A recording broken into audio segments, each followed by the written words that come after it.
the holiday cottage. First, you have some time to look at questions 1 to 6.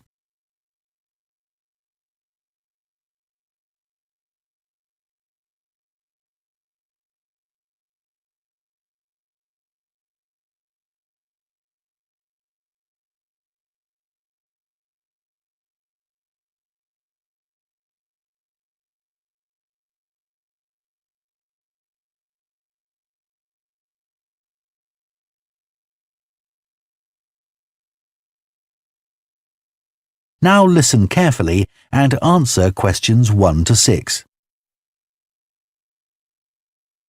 Hello? Oh, hello.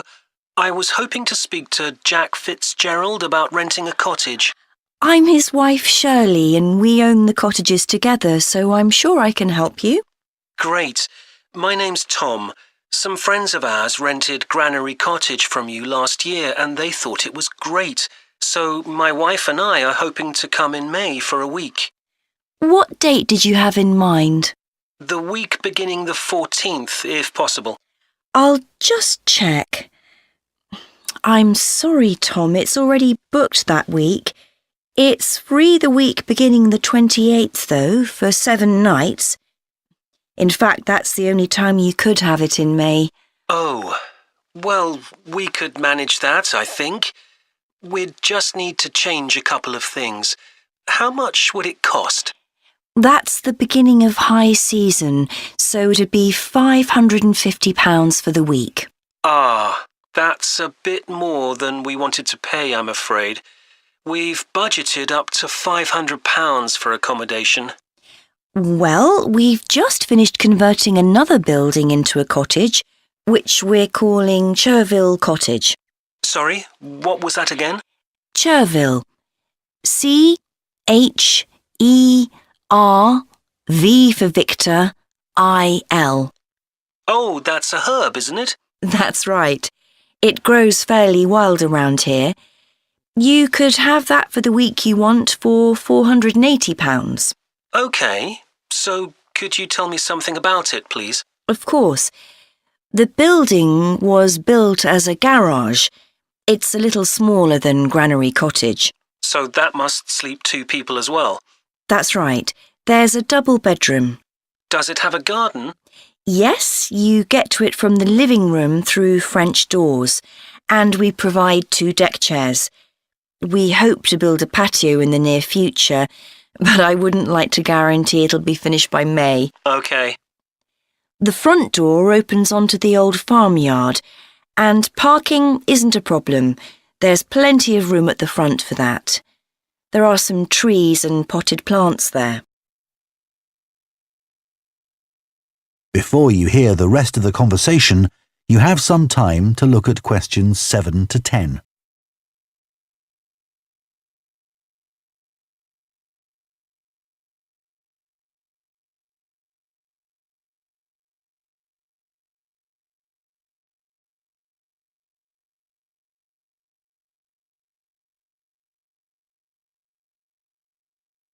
Now listen and answer questions 7 to 10. What about facilities in the cottage? It has standard things like a cooker and fridge, I presume. In the kitchen area, there's a fridge freezer, and we've just put in an electric cooker. Is there a washing machine? Yes. There's also a TV in the living room, which plays DVDs too. The bathroom is too small for a bath, so there's a shower instead. I think a lot of people prefer that nowadays anyway. It's more environmentally friendly, isn't it? Unless you spend half the day in it. Exactly.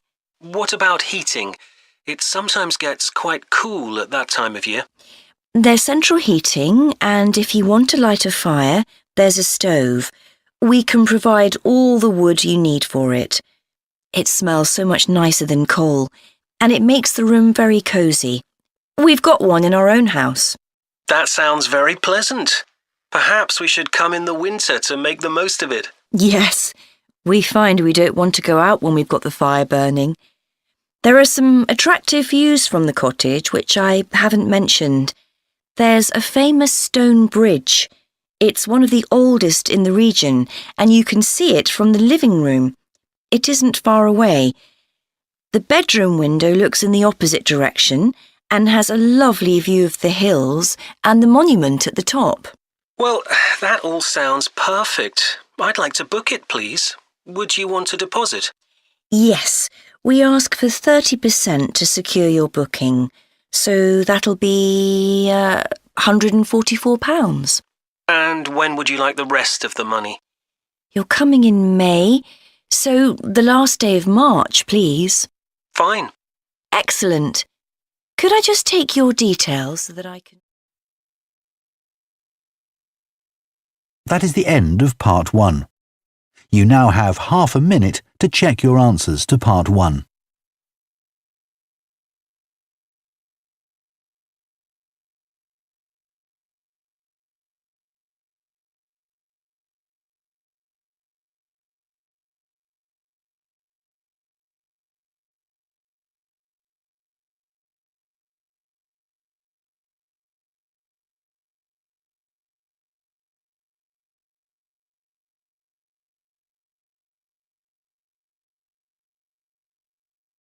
Part 2. You will hear a town councillor reporting on the local transport network and a recreation facility. First, you have some time to look at questions 11 to 14.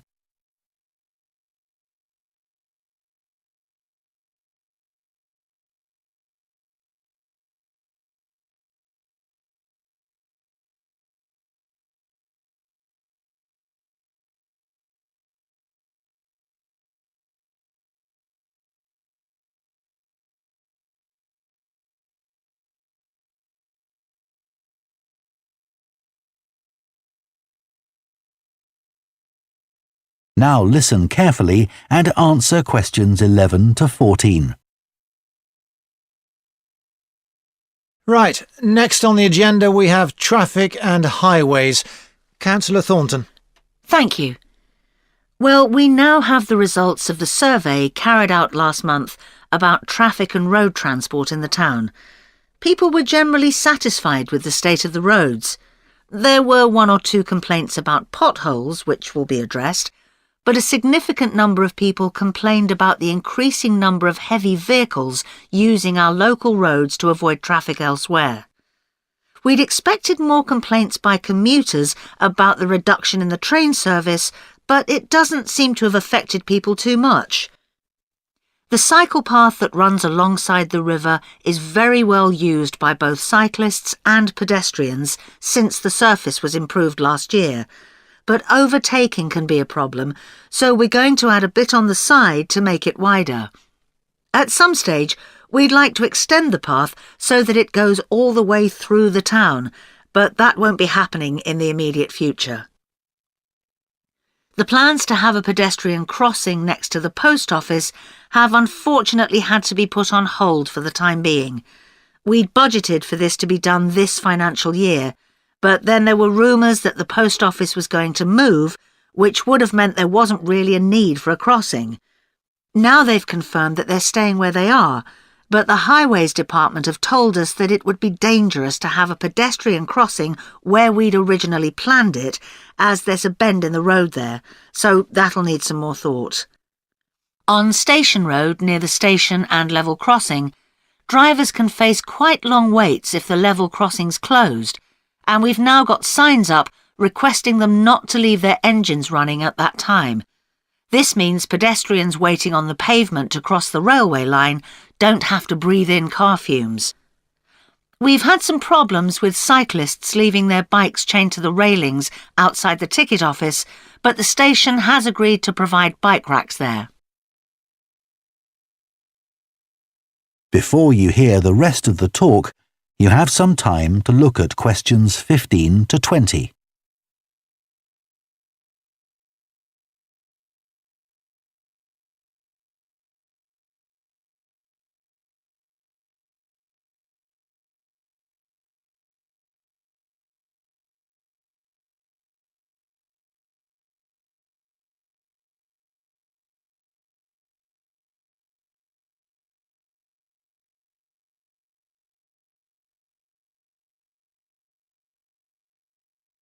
Now listen and answer questions 15 to 20.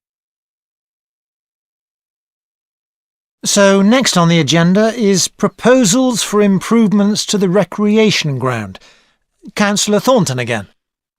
Well, since we managed to extend the recreation ground, we've spent some time talking to local people about how it could be made a more attractive and useful space. If you have a look at the map up on the screen, you can see the river up in the north and the community hall near the entrance from the road. At present, cars can park between the community hall and that line of trees to the east, but this is quite dangerous for pedestrians, so we're suggesting a new car park on the opposite side of the community hall, right next to it. We also have a new location for the cricket pitch. As we've now purchased additional space to the east of the recreation ground, beyond the trees, we plan to move it away from its current location, which is rather near the road, into this new area beyond the line of trees. This means there's less danger of stray balls hitting cars or pedestrians. We've got plans for a children's playground, which will be accessible by a footpath from the community hall and will be alongside the river. We'd originally thought of having it close to the road, but we think this will be a more attractive location. The skateboard ramp is very popular with both younger and older children. We had considered moving this up towards the river, but in the end we decided to have it in the southeast corner near the road. The pavilion is very well used at present by both football players and cricketers. It will stay where it is now, to the left of the line of trees and near to the river, handy for both the football and cricket pitches. And finally, we'll be getting a new notice board for local information, and that will be directly on people's right as they go from the road into the recreation ground. That is the end of part 2. You now have half a minute to check your answers to part 2.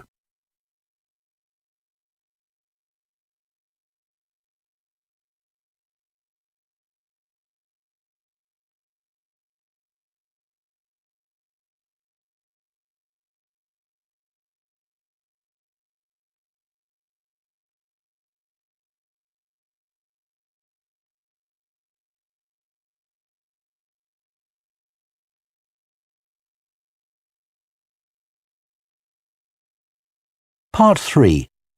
You will hear 2 urban planning students discussing bike-sharing schemes in different cities. First, you have some time to look at questions 21 to 24.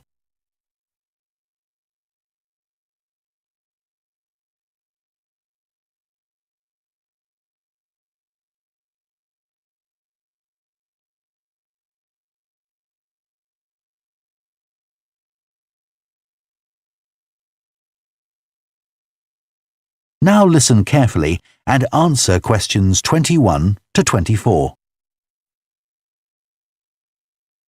Now that we've done all the research into bike-sharing schemes in cities around the world, we need to think about how we're going to organise our report. Right. I think we should start by talking about the benefits. I mean, it's great that so many cities have introduced these schemes where anyone can pick up a bike from dozens of different locations and hire it for a few hours. It makes riding a bike very convenient for people. Yes, but the costs can add up, and that puts people on low incomes off in some places. I suppose so. But if it means more people in general are cycling rather than driving, then because they're increasing the amount of physical activity they do, it's good for their health. OK, but isn't that of less importance?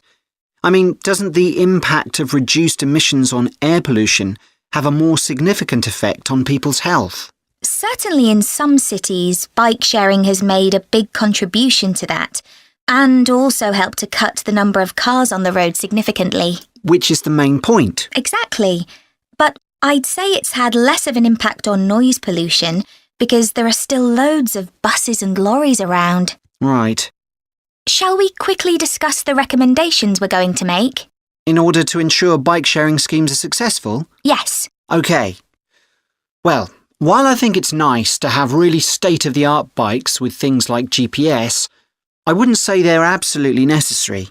But some technical things are really important, like a fully functional app, so people can make payments and book bikes easily. Places which haven't invested in that have really struggled. Good point. Some people say there shouldn't be competing companies offering separate bike-sharing schemes, but in some really big cities, competition's beneficial. And anyway, one company might not be able to manage the whole thing. Right. Deciding how much to invest is a big question. Cities which have opened loads of new bike lanes at the same time as introducing bike-sharing schemes have generally been more successful. But there are examples of successful schemes where this hasn't happened. What does matter, though, is having a big publicity campaign. Definitely. If people don't know how to use the scheme or don't understand its benefits, they won't use it. People need a lot of persuasion to stop using their cars. Before you hear the rest of the discussion, you have some time to look at questions 25 to 30.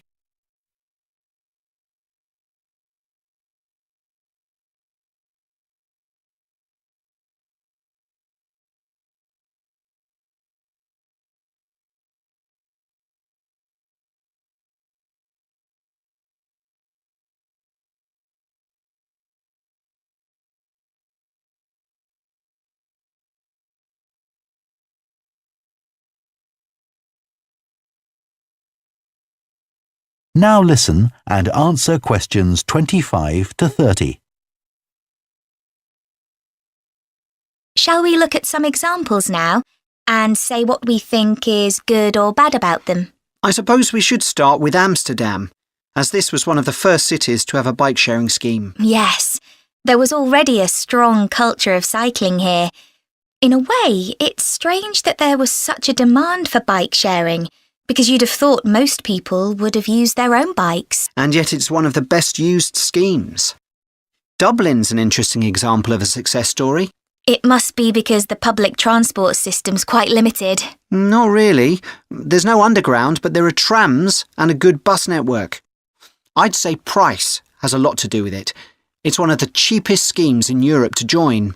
But the buses are really slow. Anyway, the weather certainly can't be a factor. No, definitely not. The London scheme's been quite successful. Yes, it's been a really good thing for the city. The bikes are popular and the whole system is well maintained, but it isn't expanding quickly enough. Basically, not enough's been spent on increasing the number of cycle lanes. Hopefully that'll change. Yes. Now, what about outside Europe? Well, bike-sharing schemes have taken off in places like Buenos Aires. They built a huge network of cycle lanes to support the introduction of the scheme there, didn't they? It attracted huge numbers of cyclists where previously there were hardly any. An example of good planning. Absolutely. New York is a good example of how not to introduce a scheme. When they launched it, it was more than 10 times the price of most other schemes. More than it costs to take a taxi. Crazy. I think the organisers lacked vision and ambition there. I think so too. Sydney would be a good example to use. I would have expected it to have grown pretty quickly here. Yes. I can't quite work out why it hasn't been an instant success like some of the others. It's a shame, really. I know. OK, so now we've thought about all those... That is the end of part 3. You now have half a minute to check your answers to part 3.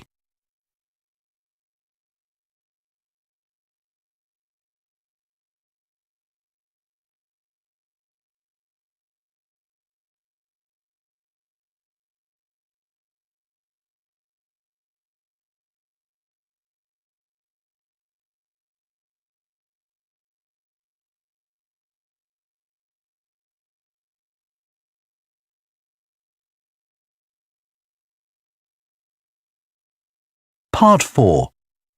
You will hear part of an environmental science lecture about a large bird called the dodo, which is now extinct.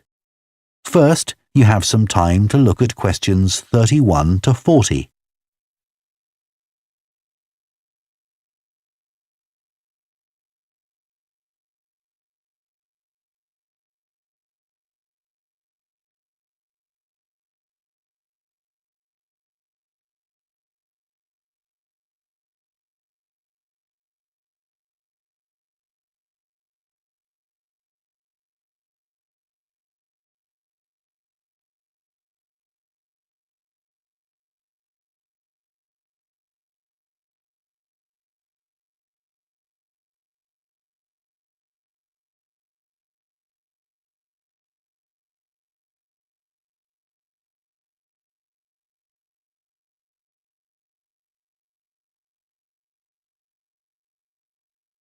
Now listen carefully and answer questions 31 to 40.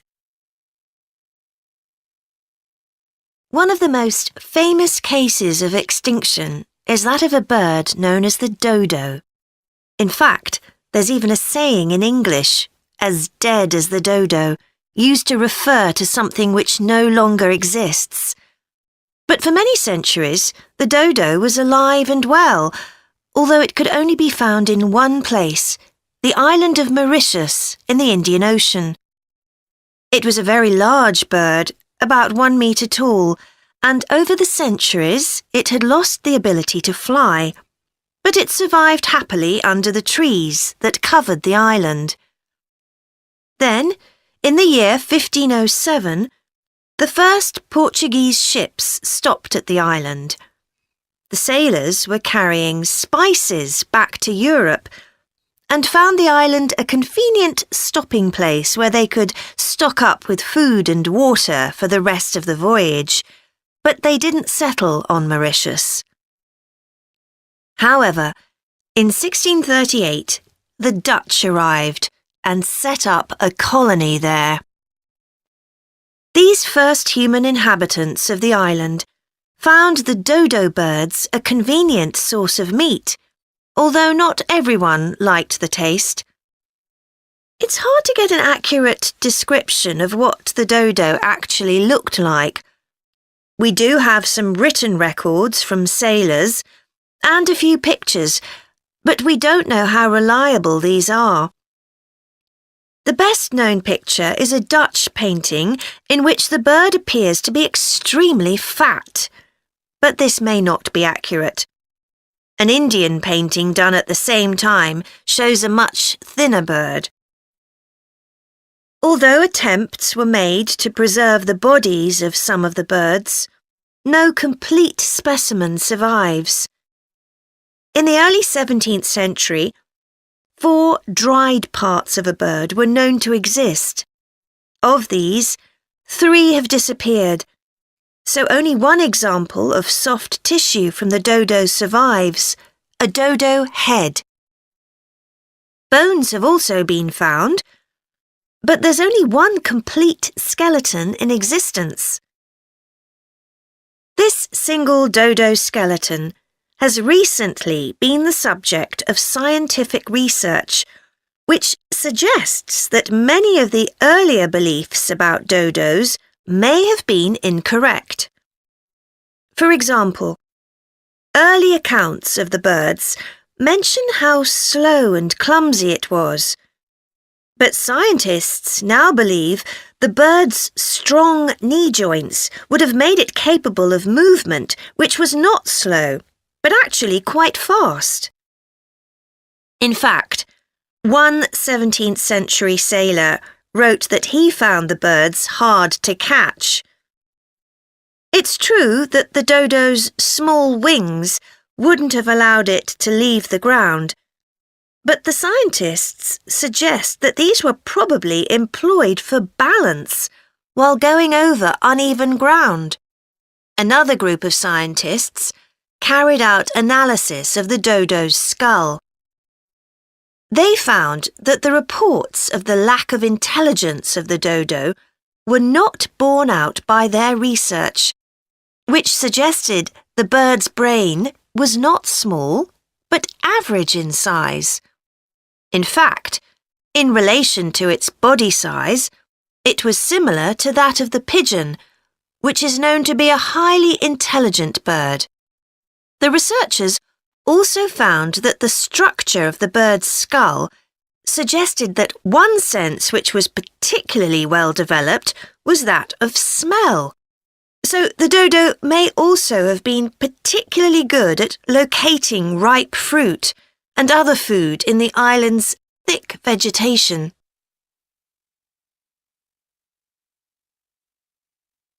So it looks as if the dodo was better able to survive and defend itself than was originally believed. Yet, less than 200 years after Europeans first arrived on the island, they had become extinct. So what was the reason for this? For a long time it was believed that the dodos were hunted to extinction. But scientists now believe the situation was more complicated than this. Another factor may have been the new species brought to the island by the sailors. These included dogs, which would have been a threat to the dodos, and also monkeys, which ate the fruit that was the main part of the dodos' diet. These were brought to the island deliberately. But the ships also brought another type of creature, rats, which came to land from the ships and rapidly overran the island. These upset the ecology of the island, not just the dodos, but other species too. However, they were a particular danger to the dodos because they consumed their eggs. And since each dodo only laid one at a time, this probably had a devastating effect on populations. However, we now think that probably the main cause of the bird's extinction was not the introduction of non-native species, but the introduction of agriculture. This meant that the forest that had once covered all the island and that had provided a perfect home for the dodo was cut down so that crops such as sugar could be grown. So, although the dodo had survived for thousands of years, suddenly it was gone. That is the end of Part 4. You now have 1 minute to check your answers to Part 4.